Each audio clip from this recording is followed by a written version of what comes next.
Bueno, muchísimas gracias. Muy buenas noches con todos y todas. Espero que se encuentren súper bien. Mi nombre es Juan Enrique Villasís.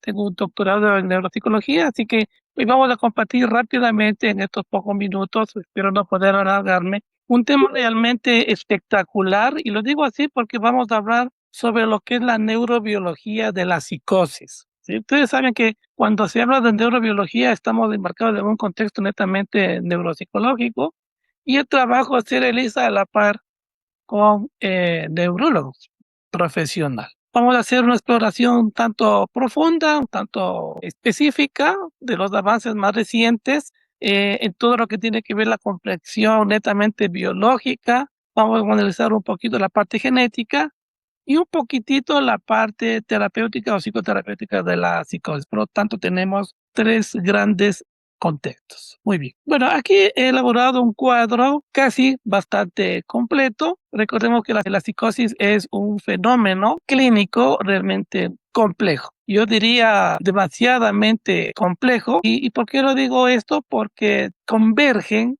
se reúnen factores. Por un lado tenemos un factor estructural, por otro lado un factor neuroquímico y por último un factor genético. Entonces tenemos por un lado los simientes biológicos, que es la genética y el desarrollo, el neurodesarrollo. Por otro lado tenemos los mecanismos de la experiencia, digámoslo así, psicótica. Y por último, había aumentado una comparación muy importante de los delirios de falso reconocimiento, ¿sí?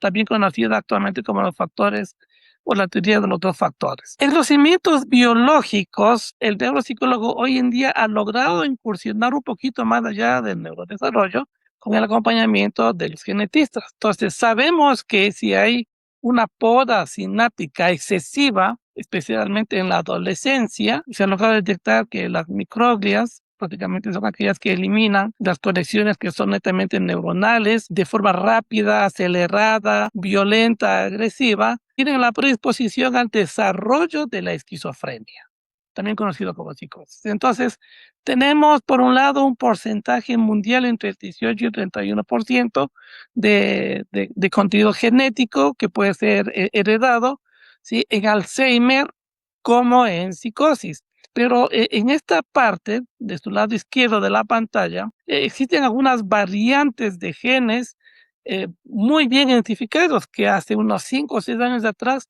todavía no era posible identificarlos. Antes era solamente el ENPPS, hoy ya tenemos el SUNFI, tenemos dos genes ya muy bien identificados que incrementan, independientemente su función, incrementan muy significativamente el riesgo de la sintomatología. No se olvide que el componente neuro, por decirlo así, es la poda sináptica excesiva que se produce específicamente en la adolescencia.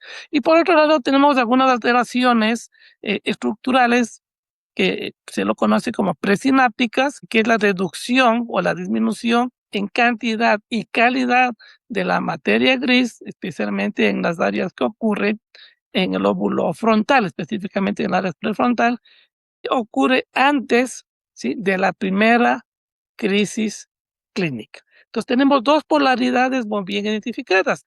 La poda sináptica, por un lado, cuando es excesiva, violenta, más allá de los límites normales, que se produce en la adolescencia. Hablemos de entre 15 hasta los 18 años aproximadamente.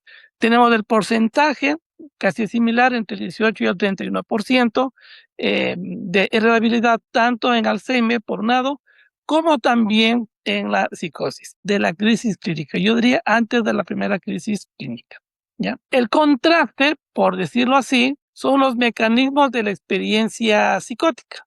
¿Qué llamamos este mecanismo? Bueno, tenemos una hipótesis de la saliencia aberrante, se lo conoce así, y es la dopamina, es decir, esta dopamina convierte los estímulos que son irrelevantes en algo más significativos y le permite a la corteza tener ciertos niveles de excitabilidad, por lo tanto crea atmósferas de irrealidad.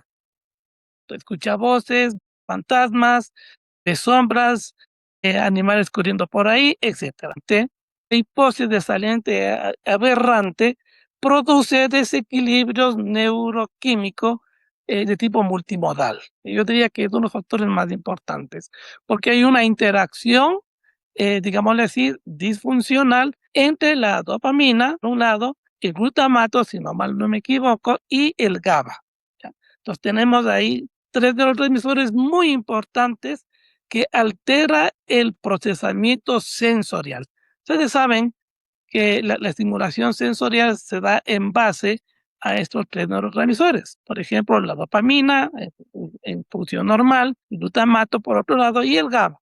Pero cuando hay una interacción disfuncional, sea un aumento de la dopamina, disminución del glutamato, más disminución del GABA o viceversa, altera el procesamiento sensorial. Entonces, si hablamos de sensorios, implica ojos, oídos, nariz, tacto, etcétera, o el olfato. Entonces, ahí es donde ya inicia las primeras manifestaciones. Ya saben que la dopamina nos permite oler, escuchar, sí, forma parte de nuestra relación conductual y el rol crítico, que no puede también quedarse atrás, es la famosa ínsula. Su disfunción a nivel de la ínsula impide, por otro lado, integrar estados que muchas de las veces son internos y la mayoría de los casos son provocados una crisis en el sentido del yo. Es decir, no hay una identificación correcta, tampoco una ubicación en tiempo y espacio. Hay una disfunción, una ruptura entre el contexto, digámosle así, del sujeto, del paciente, con la realidad. ¿Sí? Entonces, se desquebrajó. Ahí es cuando entra la ínsula porque hay una disfunción. Entonces, eso también es muy importante. ¿Sí? Recuerden que la dopamina, el glutamato y el GABA, pues en condiciones de desequilibrio, sí producen una alteración neuroquímico multimodal.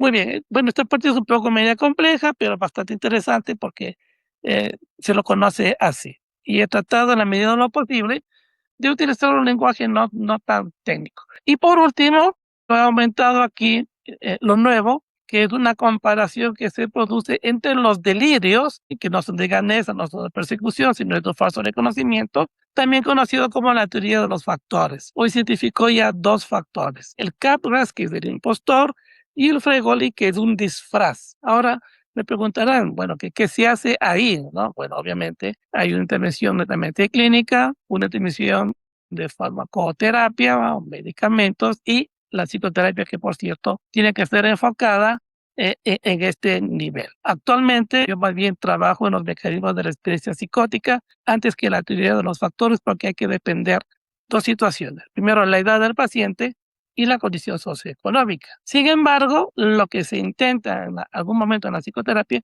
es llegar a intentar identificar cuál es la alteración neuropsicológica y cuáles pueden haber en algún momento una falla en la evaluación. Quiero dar mucho cuidado en ese contexto y ya luego lo vamos a analizar.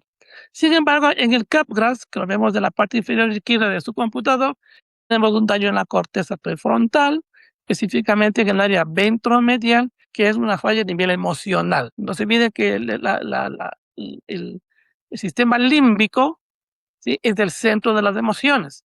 Entonces, obviamente hay una alteración ahí. Y por último, la disfunción a nivel prefrontal, a nivel dorso lateral, exclusivamente ya identificado en el lado derecho. El Fregoli, que es un disfraz bastante interesante. Cada vez que me encuentro con este tipo de pacientes, me acuerdo la formación de la psicología junguiana, que hay un disfraz, obviamente, del paciente, que en cambio es todo lo contrario, el daño es a nivel temporooccipital, ¿sí? Y hay una hiperfamiliaridad con lo que el paciente logra identificarse en ese contexto, y una disfunción prefrontal a nivel dorsolateral derecho, similar a la anterior. Muy bien, hacemos un poquito porque no quiero realmente quedarme hasta las 11 de la noche. Pero, ¿por qué realmente le puse aquí el desafío de la complejidad? Bueno, es bastante complejo, pero a la vez es realmente motivante, ¿no? Recuerden ustedes que la psicosis no es una entidad única, es un espectro. Ya se utiliza ese término, espectro heterogéneo, que va acompañado de muchas presentaciones clínicas, va a una dosis de sustratos biológicos muchas veces irreconocibles, distintos, variados, complejos. Hay una clasificación tradicional que antes era universal y que hoy ya está prácticamente estructurada en la sintomatología. Por lo tanto, ha logrado demostrarse que realmente hoy esta clasificación es bastante insuficiente, ¿sí? La neurociencia, acompañada de la neuropsicología, pues ha logrado en ciertos niveles impulsar nuevos niveles de poder comprender, entender cuáles son los mecanismos que se producen en la vida del paciente y cuáles son las que realmente permanecen durante toda la vida, ¿sí? ¿Por qué decimos que es de un espectro? Porque va más allá del diagnóstico sintomático, bastante complejo, requiere de un apoyo de un equipo muy bien formado, muy bien estructurado. Las evaluaciones neuro realmente sí son un tanto complejas. A veces el paciente permanece medicado y realmente es muy complejo llegar a ciertos niveles. Todo depende de la edad. Recuerden que se produce a nivel de la adolescencia, tal vez ya pasó los 24, 25 años y es bastante complejo. ¿Por qué decimos que el desafío de la complejidad tiene un componente biológico? Porque obviamente hay una disfunción, no es una hilaridad a nivel del sistema nervioso, por un lado los circuitos y por otro lado de la parte de la neurobiología, que es el tema de hoy. Y es importante llegar a niveles de precisión, tratamientos adecuados, con un equipo multiprofesional bastante robusto, la parte medicamentosa, la dieta y prácticamente el compromiso de los familiares, ¿no? Entonces, esos son pacientes que pasan ya por su problema, que ya luego los vamos a analizar hasta cierto punto de tipo conductual, pues realmente permanecen recluidos. ¿Qué es lo que ha pasado desde los años 50? ¿Y por qué realmente me llama la atención la psicosis? Bueno, no hay muchos psicólogos que estamos inmersos en esta área. El legado de la patología como tal nace en los años 50, con una breve reseña histórica por Itz, realmente que fue un famoso médico, Henry, utilizó la clorpromazina. Mire, ya utilizó supuestamente para la época un primer medicamento, la clorpromazina. Era, o que no era, sino más bien un cierto modelo de estabilizador de tipo vegetativo, muchas veces vegetativo de tipo preoperatorio, y que fue muchas veces con Henry, digámosle así, descubierto de manera accidental. Tiene un componente bastante fuerte, un componente potente, muy fuerte, y fue catalogado el primer antipsicótico. Ya, luego ya pasó mucho tiempo y ahora ya el tratamiento inclusive puede ser con medicinas alternativas mediante la ingesta de componentes metálicos. Bueno, este hallazgo, que muchos se lo cataloga como un accidente, fue quien aperturó y inauguró la era de la psicofarmacología moderna. Entonces es importante también conocer un poquito la psicofarmacología. Y se convirtió en un paradigma desde los años 50 de tipo dopaminérgico que lo estuvo dominando durante mucho tiempo y fue motivo de investigación, publicación de artículos científicos, de libros. Realmente el uso produjo mucho éxito en todo tipo de pacientes, pero tenía limitaciones que eran precisas, claras, y que el tiempo, conforme iba avanzando desde la década de los 50 hasta la actualidad, ¿sí? Se fue revelando nuevas situaciones, nuevas características, nueva sintomatología de la famosa psicosis, ¿sí? Entonces, este legado no fue sino más bien un descubrimiento de tipo accidental, pero porque es de manera accidental o por casualidad, tuvo su éxito, ¿no? Hoy ya prácticamente muy poco se mantiene esta clorpromazina, hay otros componentes más eficientes. Bueno, lo que vamos a hablar rápidamente es el límite de los antagonistas de la dopamina. Ustedes saben que la dopamina es uno de los neurotransmisores muy importantes que se manifiesta en una gran cantidad de psicopatologías, por lo tanto la psicosis no es la excepción, ni la esquizofrenia, ni niños con TDAH, ni niños con autismo. La dopamina realmente es un neurotransmisor universal. Entonces, al ser así, lo hemos analizado pues desde un punto de vista como antipsicótico de tipo dopaminérgico clásico, que realmente impulsaron hasta cierto punto la búsqueda urgente de nuevas alternativas de intervención. Una de ellas y creo yo que para mí una de las más importantes son los efectos adversos graves. Por ejemplo, disinesia tardía, ¿sí? Y la relación que tiene el paciente con el medio ambiente y el síndrome metabólico, por su aparecimiento, lograron afectar la calidad de vida del paciente. Y no solamente a corto, mediano, sino también a largo plazo. Ahí uno de los factores muy importantes que hay que considerar, en el cual realmente el paciente pasa internado.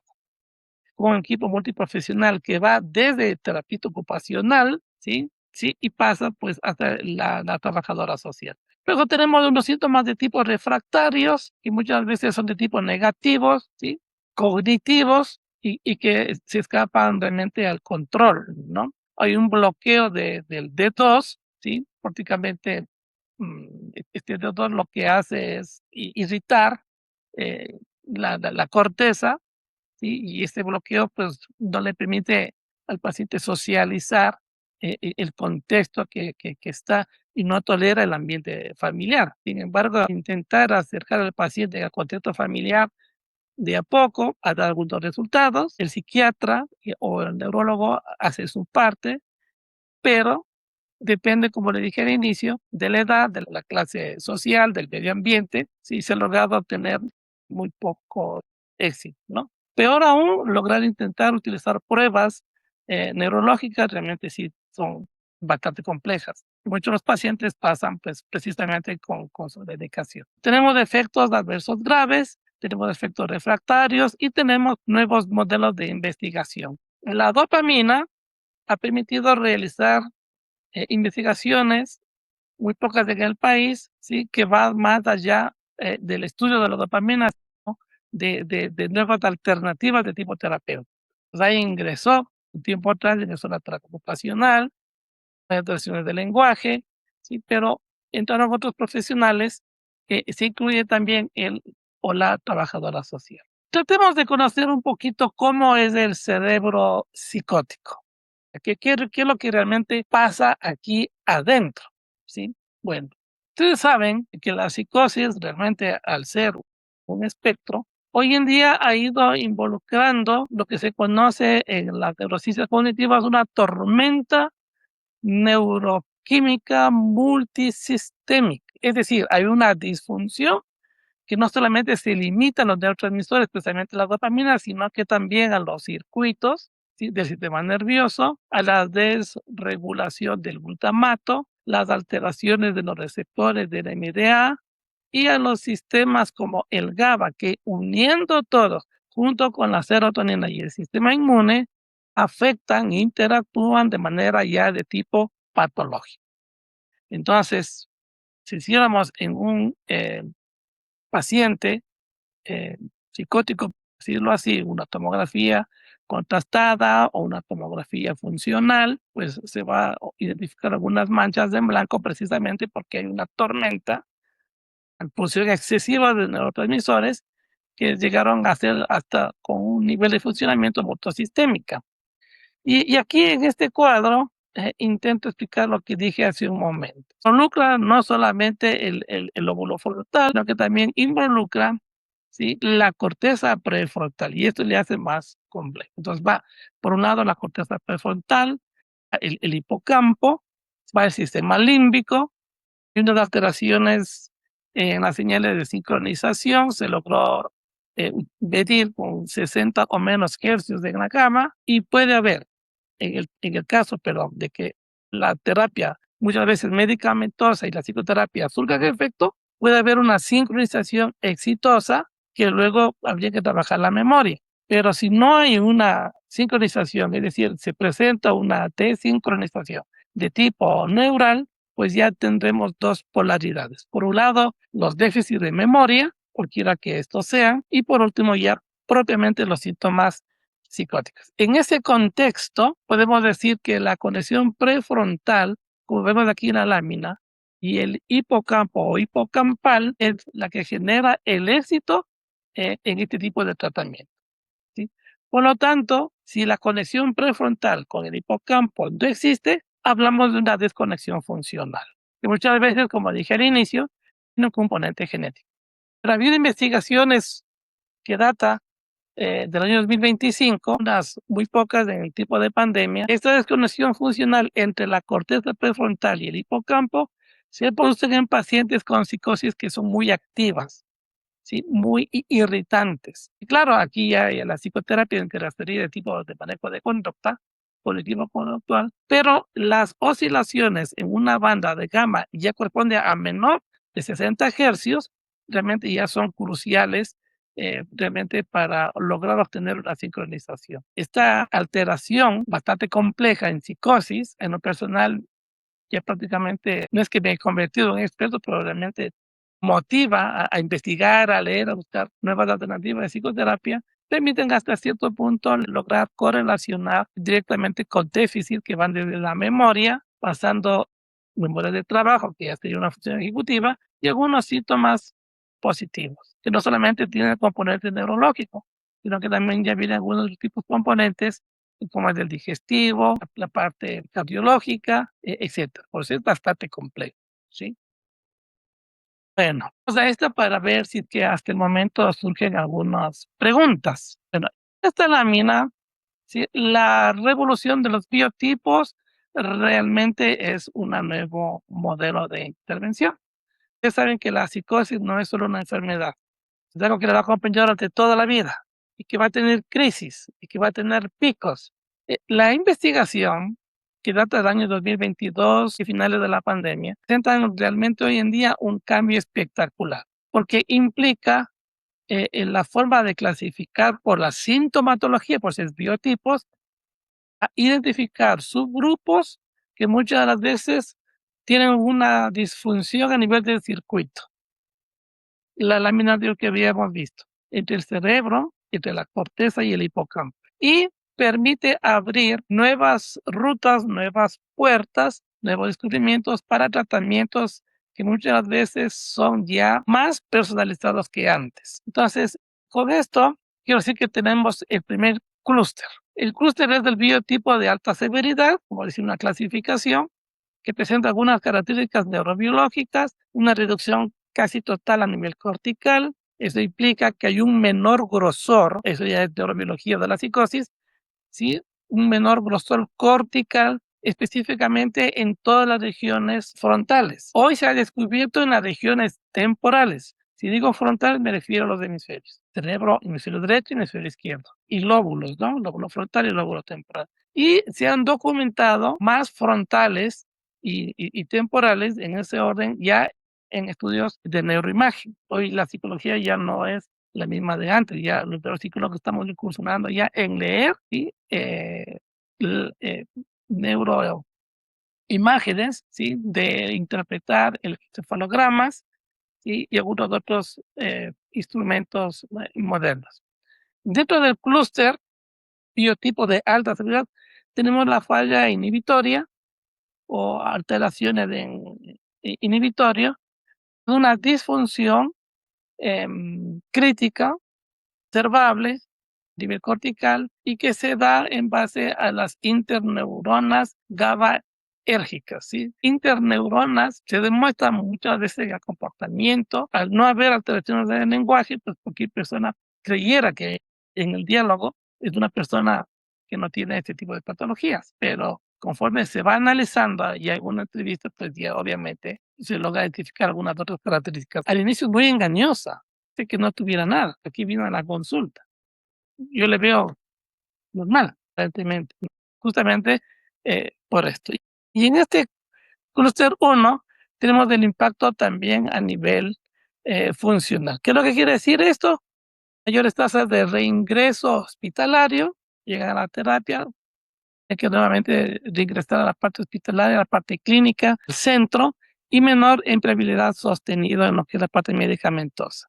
Y muchas veces pasan en ese ir y venir. Y algo importante que no quiero dejar pasar por alto es la implicación clínica. Este clúster de biotipo de alta severidad requiere intervenciones más frecuentes, oportunas, tempranas, insistentes. Se utiliza biomarcadores estructurales que muchas veces pueden predecir ya el curso clínico de la patología y que el psicólogo o al neuropsicólogo le permite ya guiar decisiones terapéuticas cada vez más agresivas. Muchas veces ahí viene el complemento, ahí viene la terapia ocupacional, la pintura, etcétera. ¿Sí? Siempre es un acompañamiento de un buen equipo multiprofesional. Vemos el clúster 2, el biotipo de mantenimiento. Pues ya conocemos el 1, se lo conoce así la clasificación. Ahora vamos al clúster número 2, que es el biotipo de mantenimiento. Sí, es un perfil biológico diferente. ¿En qué se diferencia del clúster 1? Precisamente por el rendimiento cognitivo.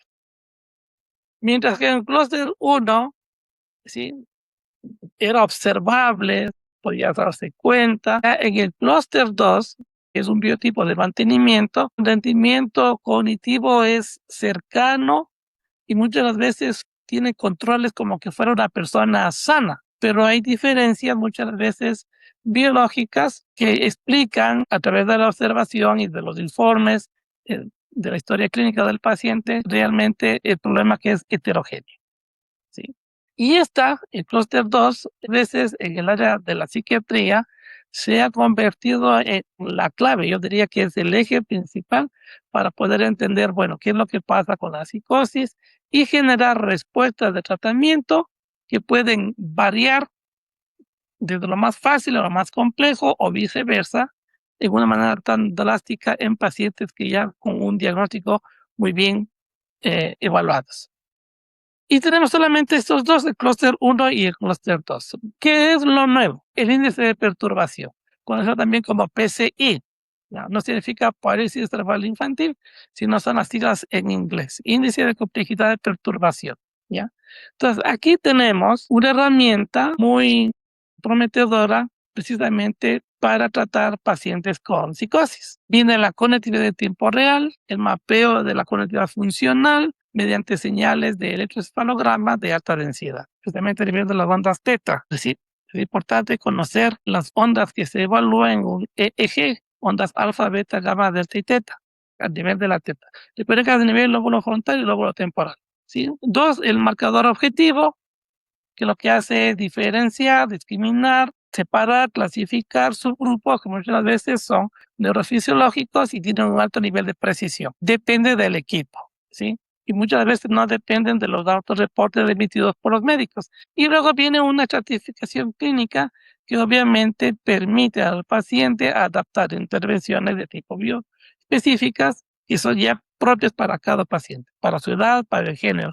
Recuerden que hay más hombres que mujeres. No he visto todavía mujeres psicóticas. He visto más en varones.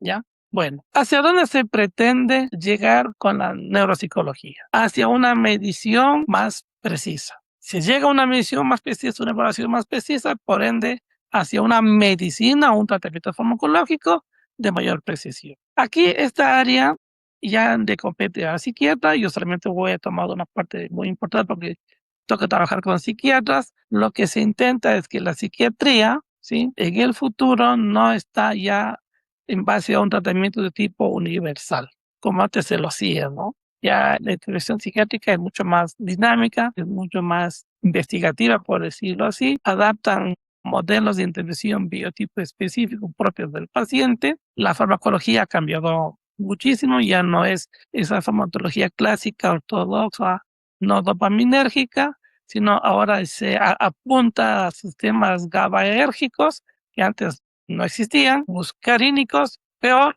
estos que son muscarínicos, y los glutamatérgicos. ¿Sí? Estos glutamatérgicos es lo nuevo, ¿sí? Solamente lo traje para que ustedes lo conozcan, ya es el campo propiamente del psiquiatra. Entonces ahora ya no es la típica medicación, sino ahora ya se buscan nuevas alternativas de la parte de la dopaminérgica al sistema GABAérgicos, a los muscarínicos y a los glutamatérgicos, que sería prácticamente de última generación. Pero toca conocer para ver cuáles son sus efectos secundarios indeseables y colaterales. Y de acuerdo a eso, poder trabajar con el tipo de pacientes psicóticos. Muy bien.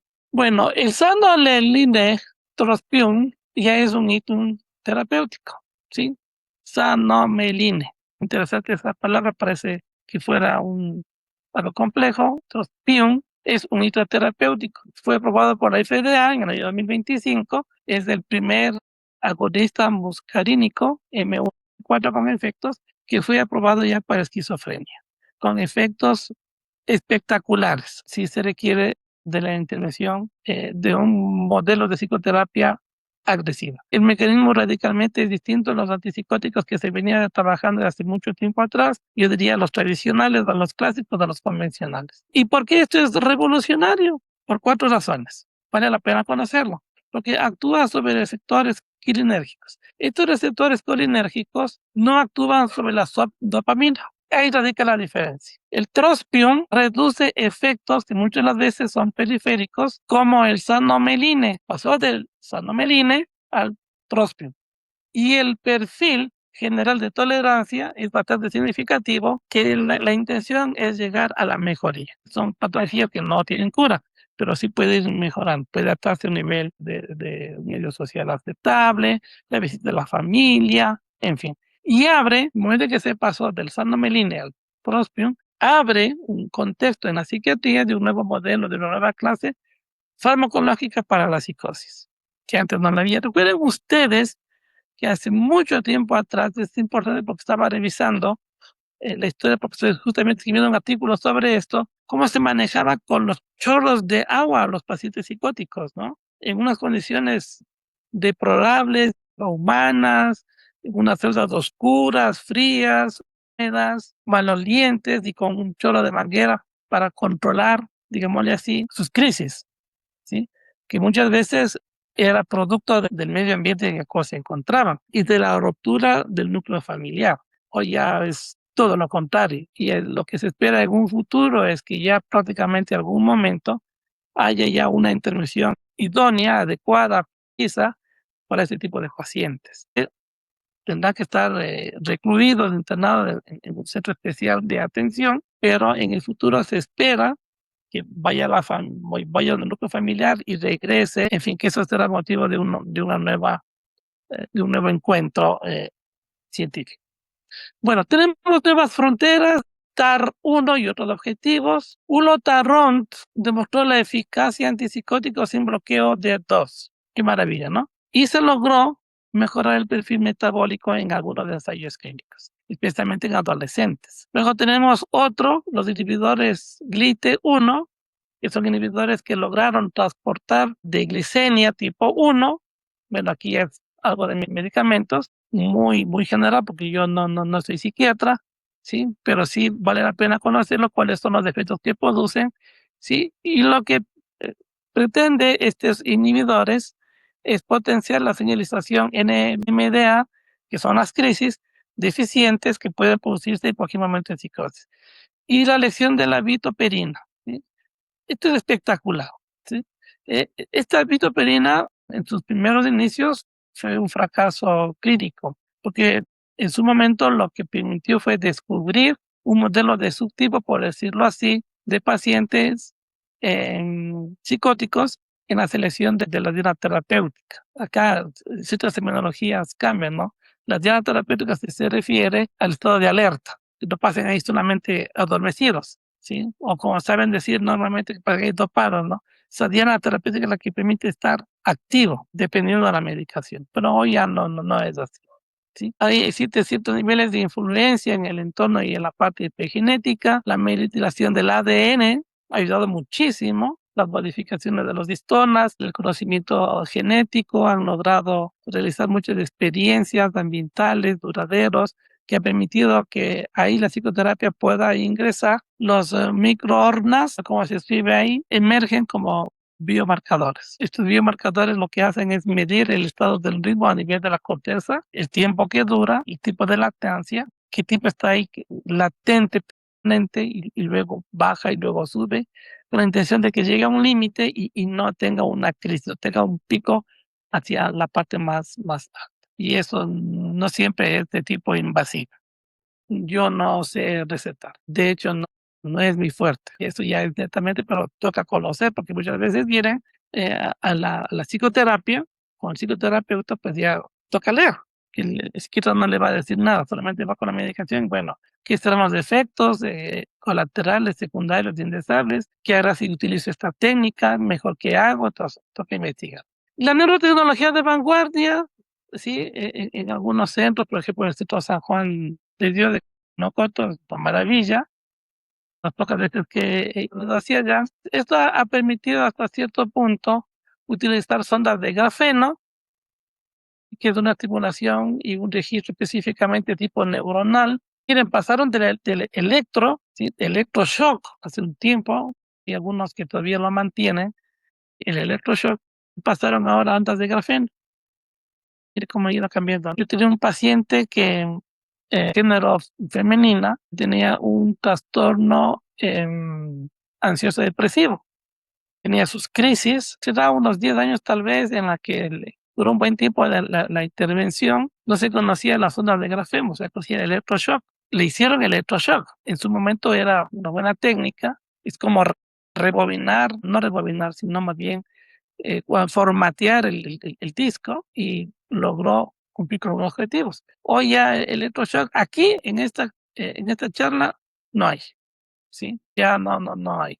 Desconozco si todavía lo mantienen, pero hoy ya se maneja las ondas de grafeno. Los neuroinhibidores fotoactivables, ¿ya?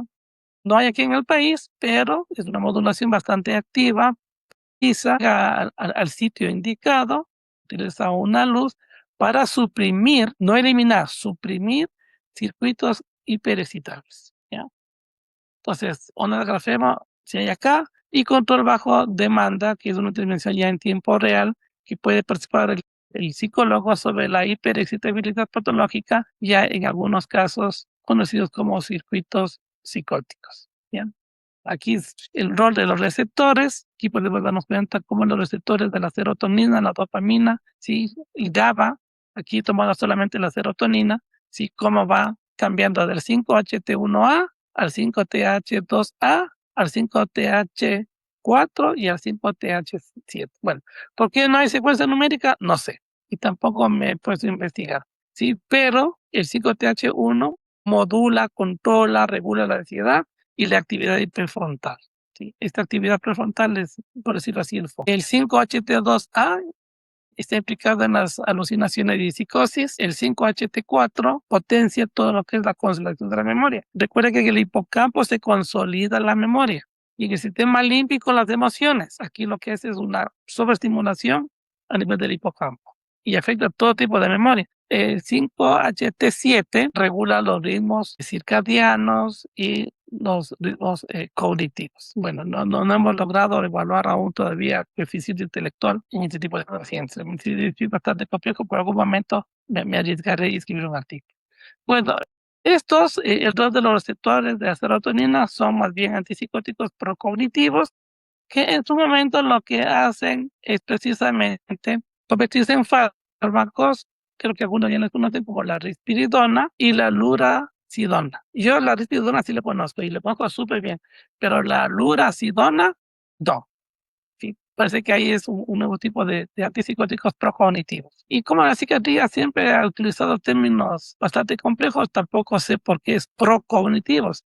Yo creo que sería pre antes y pro después, pero no es así. Pero algún dato conversar con el psiquiatra en el cual yo. Y la lurasidona actúa sobre múltiples receptores, igual que la risperidona. Recuerden que la risperidona también ingieren los niños que tienen TDAH y autismo, ¿no? Y mejora no solamente toda la parte de la sintomatología, sino también la función cognitiva. Función cognitiva. Bastante interesante. Ustedes saben que la función cognitiva o las funciones neurocognitivas van desde memoria, atención, concentración, percepción visual, percepción auditiva, que serían las áreas alteradas, percepción visual, percepción auditiva, lenguaje, motricidad y o inteligencia. Muy bien. Y por último, sí, estos antipsicóticos procognitivos, sea pre, antes o después, modulan los receptores y logran optimizar la comunicación, por fin, entre el prefrontal y la zona hipocampal. Las palabras del hipocampo, ¿ya? Que se convirtió en un eje realmente muy crítico, muy importante, en lo que se conoce como la fisiopatología de la psicosis. Si trabajar con psicosis, demencia senil, con Alzheimer, y realmente es un reto. Enhorabuena que apareció la neuropsicología, ¿sí? Realmente es un reto. Aunque con Alzheimer y demencia senil Y ya pues hay materiales de estimulación neurocognitiva que ayudan muchísimo en eso. Acá no, aquí sí no es complejo, bastante complejo. El tiempo de concentración, ponle así, en un paciente psicótico, varía entre 8, 9 a 12 minutos como máximo. Se cansa, se aburre, se levanta y se va. Entonces, está ahí, ¿no?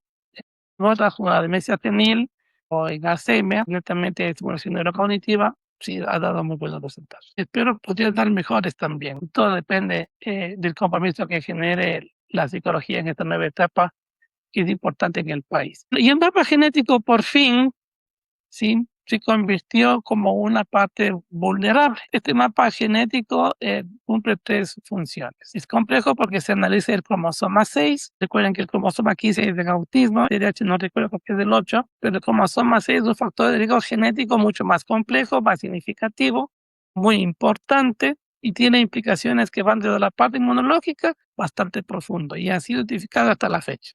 Se mantiene el cromosoma 6 y el mapa genético de la psicosis. El riesgo genético compartido se superpone, obviamente, con trastorno del espectro autista, con el trastorno bipolar y depresivo. Ahí cuando yo me quedé, dije, qué interesante. Entonces, hay un riesgo genético compartido.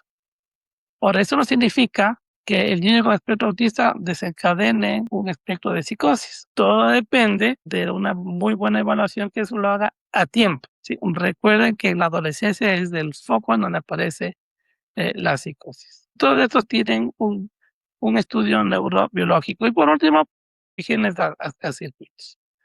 Significa la complejidad, la heterogeneidad que existe, por un lado en las vías neuronales, que muchas veces son comunes, y que puede convertirse en dianas terapéuticas. Disminuye, se activa, se apaga, se activa, se apaga, se apaga, se activa. Hay que tener mucho cuidado con eso. Pero en definitiva no es tan miedoso como muchas veces lo pinta. Convergencia de las vías biológicas es algo nuevo, de la genética, ¿sí? Que muchas veces lo pasaba desapercibido la genética. A pesar de la enorme heterogeneidad que existe en la parte genética, hay también hoy en día algunas variantes de riesgo que es importante mencionar, ¿sí? Especialmente a nivel de las vías neuronales, ¿sí? Siendo estas, por ejemplo, el calcio, que regula la excitabilidad de las neuronas, y la plasticidad sináptica, ¿sí? Que es un poquito más profunda la plasticidad cerebral. La plasticidad cerebral es ya general, ¿no? Pero cuando ya hablamos de plasticidad sináptica, ¿sí? Ustedes ya saben qué es la parte sináptica, es la remodelación de la densidad ya en cambio postsináptica. Hay que estar pendiente de los estudios que se lo pueden realizar acá. No todo paciente tiene que estar sujeto a medicación. Tienen que hasta el momento nada de electroshock. Y la epigenética, en cambio, es la regulación de la expresión genética que muchas veces no se logra cambiar durante todo el proceso o curso de la patología. Ahí se quedó. Bueno, ¿qué es lo que pasa ahora en la psicosis? Obviamente el cerebro se convirtió o elevó a sus altos niveles de estrés y se le llamó el cerebro bajo estrés inmunológico, MHC, inmunidad. Los genes MHC son aquellos que atacan, influyen, implican directamente al sistema inmune, especialmente en la etapa de la patogénesis de la psicosis, ¿ya? Mucho cuidado con eso. La neuroinflamación, llamada el término neuro se dice en todas partes, es una activación microglial, ¿sí? Que actúa realmente en su momento como mediador clave en este proceso de la cascada patológica, donde implica solamente las neuronas, la poda, que no están regulados. Y por último, la salud y la parte inmune neuronal, que también es importante, ¿sí? Ahora, ¿qué se ha descubierto en la salud inmune neuronal? Algo que realmente a mí me llamó la atención. La integridad que se produce en el sistema inmune y la salud neuronal. Hay una relación, pero esto se da a largo plazo. Por eso es importante hacer un momento de intervención oportuno, eficaz, a tiempo, ¿sí? Ahora ya la parte medicamentosa o farmacológica no era que se le aumentaba la voz, sino ahora ya hay un espectro, una gama mucho más amplia, y eso ya obviamente le compete pues al psiquiatra específicamente. La paradoja de la normalización forzada. No podía quedarse la psicosis sin su propia paradoja. Se considera un fenómeno, ya lo habíamos dicho anteriormente, pero este fenómeno puede muchas veces ir acompañada con un control de epilepsias refractarias. Hay que tener mucho cuidado con epilepsias, ¿no? Que son tipo refractario. O a veces por cirugías también, o farmacología de tipo agresiva, lenta, rápida, y ya. Por estas causas, como se conoce como una paradoja forzada, puede desarrollar síntomas psicóticos y el cerebro, pues, que aparentemente puede estar normalizado, la actividad eléctrica emerge como una nueva disfunción, una nueva desregulación en todo este proceso. ¿Quién nos ha enseñado esto? Que es un fenómeno en el cual realmente existe un equilibrio neuronal, ¿sí? Y que es un estado dinámico y muchas veces frágil. Muchas veces la ausencia o se quita esas descargas que pueden ser epilépticas, pueden alterar circuitos límbicos, generan psicosis en clúster 2 como expresiones alternativas propias de la disfunción.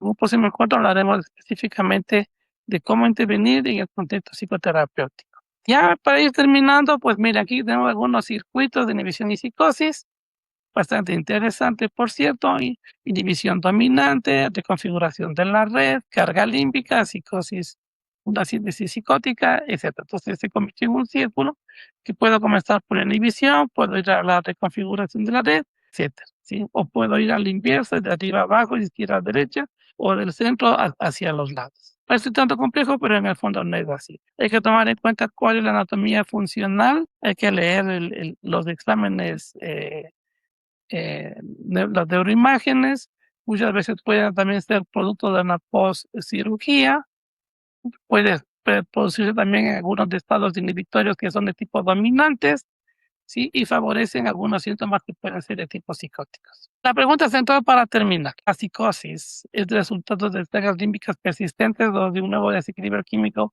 La respuesta guía el manejo postquirúrgico, ¿sí?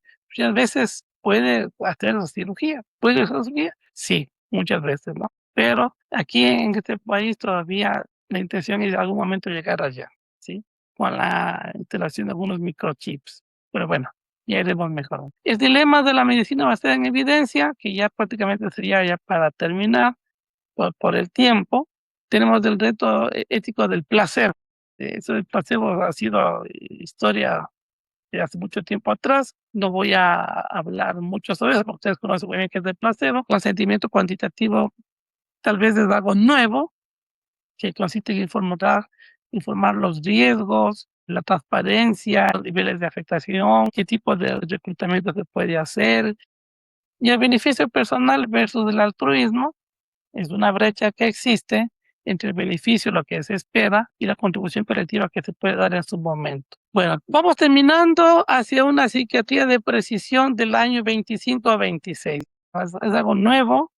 ¿Quién puede imaginarse que ahora ya los neuropsicólogos trabajamos con psiquiatras, con neuropsiquiatras, ¿sí? Ahora se utiliza la estimulación magnética transcraneal, ¿sí?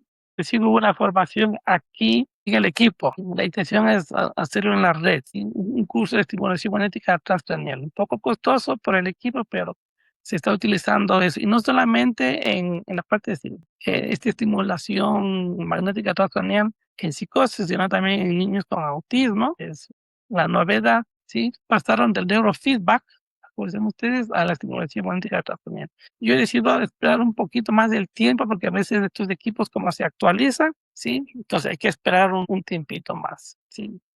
Y seguir la formación. La estimulación del nervio vago, ¿qué puede imaginarse, no? Que es el nervio que modula los circuitos rítmicos de inflamación. Y los biomarcadores clínicos, ¿no? Manejando el DSM-5-TR. Y la neurofarmacología avanzada, ¿no? El psiquiatra que debe tener ya perfiles genéticos, perfiles de epigenéticos, etcétera. Ya es el que se encarga ya de la dosificación. También es importante conocer.